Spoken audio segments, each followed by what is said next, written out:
Hello students, आज हम लोग इंटीग्रल कैलकुलस में एरिया ऑफ एस्ट्रॉयड निकालने जा रहे हैं। एरिया ऑफ एस्ट्रॉयड निकालने जा रहे हैं तो एस्ट्रॉयड का इक्वेशन दिया हुआ है कार्टेशियन फॉर्म में, और इस क्वेश्चन को ऐसे भी पूछा जा सकता है पैरामेट्रिक फॉर्म में। इसी एस्ट्रॉयड के ही इक्वेशन को दे दे पैरामेट्रिक फॉर्म में, तब भी दोनों बात एक ही हुआ। तो आइए पहले हम पहले का सॉल्यूशन निकालेंगे। क्वेश्चन हम जो पहला दिया हुआ है उसी को मानेंगे। तो देखिए ये कौन सा है, कार्टेशियन है। तो कार्टेशियन कैसे सॉल्व करते हैं हम, उसका पैरामेट्रिक फॉर्म में लिखने के बाद ही सॉल्व करते हैं। तो देखिए parametric equation of the astroid क्या होता है, x equal to a cos cube t और y equal to a sine cube t ऐसे लिया जाता है। अब ये इसको सेटिस्फाई कर रहा है कि नहीं, इसको पहले चेक करेंगे। तो देखिए LHS equal to x to the power 2/3 plus y to the power 2/3 equal to a cos cube t to the power 2/3 plus a sine cube t to the power 2/3 equals to a to the power 2/3 और cos cube 2/3। Cos ये power पहले से है उसमें multiply हो जाएगा, plus a to the power 2/3 और sine to the power 3 into 2/3 t. 3 cancel हो जाएगा, 3 cancel. A to the power 2/3 common ले लेते हैं, दोनों में दोनों टर्म्स में है। तो फैक्टर बचता है, वो कौन सा फैक्टर बचता है क्वेश्चन के रूप में, cos square t plus sine square t. और आप जानते हैं cos square plus sine square t क्या होता है, 1 होता है। तो a to the power 2/3 into 1 equal to a to the power 2/3 equals to RHS satisfy हो गया। तो parametric equation of the astroid ही हुआ ये। इसको इस तरह का क्वेश्चन ही दे दिया जा सकता है, ऐसा भी हो सकता है। और देखिए एस्ट्रॉयड का जो ग्राफ होता है वो इस तरह का होता है।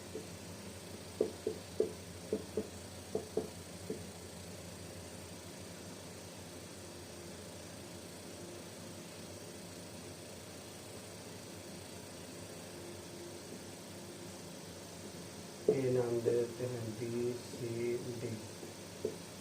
ए का कोऑर्डिनेट हो जाएगा A0, इसका कोऑर्डिनेट हो जाएगा 0A, इसका कोऑर्डिनेट -A0 और इसका कोऑर्डिनेट भी 0 -A। ऐसा हो जाएगा। ये है ओरिजिन, ओरिजिन का कोऑर्डिनेट 0 0 होता है। अब देखिए अब हमें क्या निकालना है, एरिया निकालना। एरिया का फॉर्मूला क्या होता है, इंटीग्रल y dx। तो आपको dx चाहिए, y चाहिए, और दोनों लिमिट चाहिए, limit of integration. Area of astroid equals to कितने पोर्शन है, 1 2 3 4 4 पोर्शन है। तो 4 इंटू, चूंकि यह एक्स एक्सिस के भी सिमेट्रिकल है, वाई एक्सिस के भी सिमेट्रिकल है, तो इसलिए हम एक्स एक्सिस के सिमेट्रिकल ही लेकर चलते हैं। तो y dx होगा, और 4 पोर्शन है तो 4 into integral y dx from 0 to a। अब हमें क्या क्या चाहिए, अपर लिमिट का वैल्यू चाहिए, लोअर लिमिट का वैल्यू चाहिए, और y और dx का वैल्यू चाहिए। किसके अकॉर्डिंग, पैरामेट्रिक फॉर्म के अकॉर्डिंग।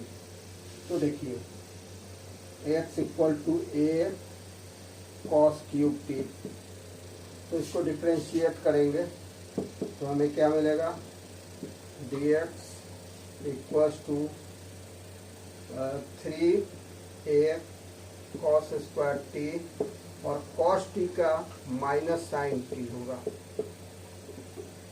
तो dx equal to a cos cube t का क्या हो जाएगा डिफरेंशियल कोफिशिएंट, तो कॉस क्यूब, तो 3 कॉस स्क्वायर टी, तो 3a cos स्क्वायर टी या फिर cos टी का minus sine t d t, ये हो जाएगा आपका dx का वैल्यू। अब देखिए y का वैल्यू तो जो होगा त्यों ले लेंगे, लेकिन जो ये इंटीग्रल का लिमिट है, लोअर लिमिट और अपर लिमिट, उसका वैल्यू कैसे निकालेंगे? तो यह जो वैल्यू है वह x के अकॉर्डिंग, तो x इक्वल टू 0 x का वैल्यू है ये, जो लोअर लिमिट अपर लिमिट है वह x का वैल्यू। तो x इक्वल टू 0 आपको किस में वैल्यू निकालना है? पैरामेट्रिक फॉर्म में। पैरामेट्रिक फॉर्म होता क्या है? आपके सामने क्वेश्चन आएगा कि व्हाट इज पैरामेट्रिक फॉर्म या पैरामेट्रिक इक्वेशन। तो देखिए x भी कौन सा किसका फंक्शन है? t का, और y भी t का फंक्शन है। t क्या है? कोई पैरामीटर है। तो जब एक ही पैरामीटर का दोनों फंक्शन हो तो वैसा पैरामेट्रिक फॉर्म या पैरामेट्रिक इक्वेशन कहलाता है। तो t का वैल्यू निकालना है corresponding to x equal to 0। तो देखिए अब देखिए x equal to a cos cube t है, तो x की जगह पर 0 रखेंगे, तो 0 equals to a cos cube t, this implies cos cube t equals to 0, this implies cos t equals to 0, real में ले रहा है तो t का वैल्यू हो जाएगा π/2, क्योंकि cos π/2 इक्वल टू 0 होता है। तो इस तरह से लोअर लिमिट का वैल्यू निकल गया। अब अपर लिमिट देखिए, x का वैल्यू क्या है? a, x का वैल्यू a, और x equal to a cos cube t होता है, x equal to a cos cube t। तो x की जगह पर a रखेंगे हम, तो a equal to a into cos cube t, तो cos क्यूब t क्या हो जाएगा? a/a इक्वल टू 1, तो cos t equal to 1, real ले रहे हैं इसलिए, तो t का वैल्यू हो जाएगा 0, क्योंकि आप जानते हैं कि cos 0 डिग्री का वैल्यू 1। अब देखिए एरिया ऑफ एस्ट्रॉयड क्या हो जाएगा? कितना पोर्शन है? 4 पोर्शन, तो 4 into integral of y dx from 0 to a। तो आपने देखा है कि हमने dx का वैल्यू निकाला है, a के करस्पॉन्डिंग भी t का वैल्यू निकाला है, 0 का करस्पॉन्डिंग t का वैल्यू निकाला है, तो उसको हम लोग सब्स्टिट्यूट करेंगे। 4 इंटू 0 की जगह पर क्या आया था?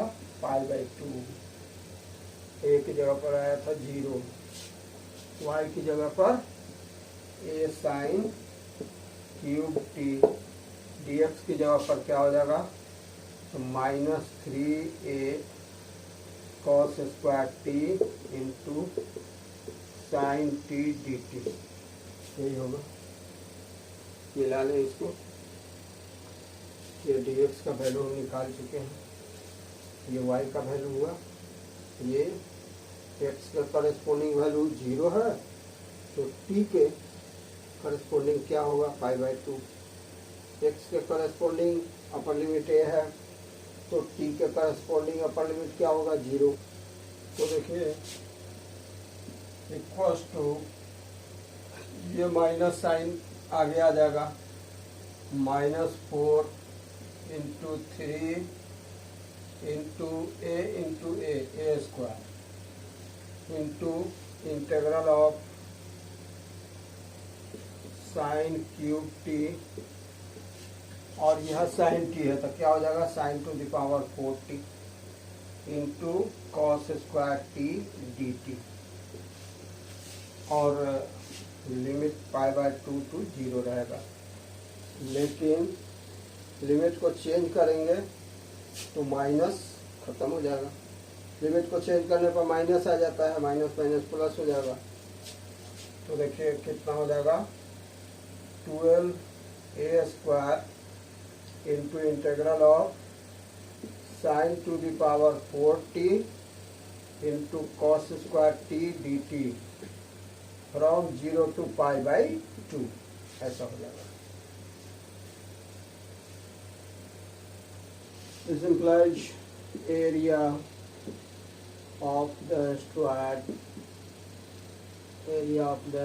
equal to 12a square into integral 0 to pi by 2, तो integral of sine to the power 4t और कॉस स्क्वायर टी को हम लोग चेंज करेंगे 1 माइनस साइन स्क्वायर टी में into d t equals to 12a square integral of sine to the power 4t और minus sine to the power 6t dt from 0 to pi by 2 ऐसा। अब यहाँ पर हम लोग कौन सा रूल लगाएंगे बताइए। तो देखिए हम लोग रिडक्शन फार्मूला के हेल्प से इसको सॉल्व करेंगे। तो आप ऐसे भी अलग अलग करके भी सॉल्व कर सकते हैं।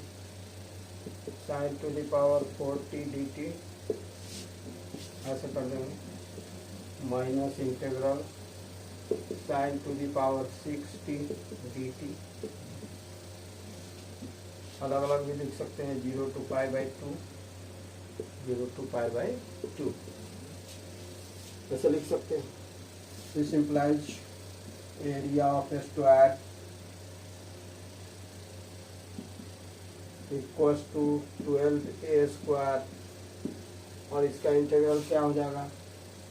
तो आप फार्मूला जानते हैं कि sine to the power n x dx from 0 to pi by 2 n even हो तो क्या होता है n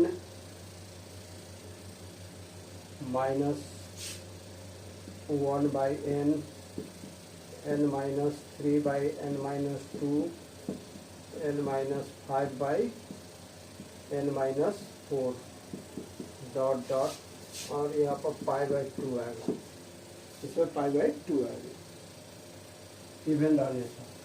तो यही फार्मूला लगाएंगे हम लोग 4 minus 1 by 4 into 4 minus 3 by 4 minus 2 into pi by 2 और माइनस 6 है तो 6 minus 1 by 6 into 6 minus 3 by 6 minus 2 into 6 minus 5 by 6 minus 4 pi by 2।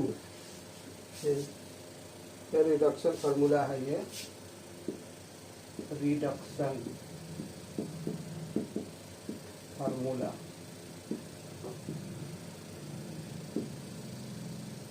Reduction formula equals to 12a square into इसका value निकाल रहे हैं 3 by 4 into 1 by 2 into pi by 2 minus 5 by 6 into 3 by 4 into 1 by 2 into pi by 2। ये हुआ equals to 12a square, ये हो जाएगा कितना 3 पाई बाई 16 माइनस तो कटेगा 5 पाई बाई 32 5 पाई बाई 32। ये हुआ 12a स्क्वायर। इसका फ्रैक्शन का डिफरेंस निकालेंगे 32 तो हो जाएगा 6 pi minus 5 pi equals to 12a square into pi by 32। 4 3 जा 4 हट जा कितना आ रहा है वैल्यू देखिए तो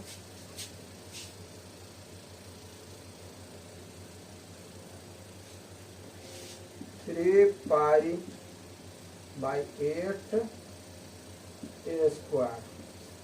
यही required area of the asteroid हुआ 3 पाई a स्क्वायर बाई 8।